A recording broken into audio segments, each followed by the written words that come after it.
Muriatic acid's going to lower the pH, and it's going to lower the alkalinity. Okay. So you need about a pint. A pint? So you buy it in a gallon, you need like a half of a quart. Okay. How long does that normally last? Like the gallon of acid probably lasts you 2 months. Okay.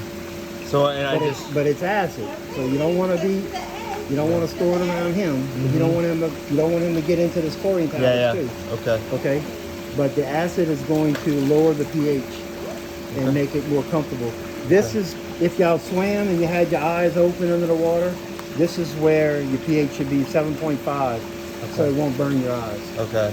So right now it would burn our eyes basically. If you kept it open all day long, and it would give you a little tingling. Okay, gotcha. And then the chlorine actually is not It's a little low, but we don't need a lot because the UV's doing something and the ozone's going to be doing something, so you don't need to keep a high. And then alkalinity, muriatic acid will lower that too. So acid will lower both of them. Okay, and then the stabilizer.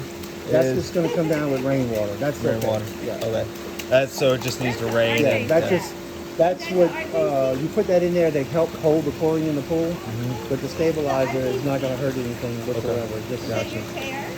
All right. And that's how we check the chemicals in the pool.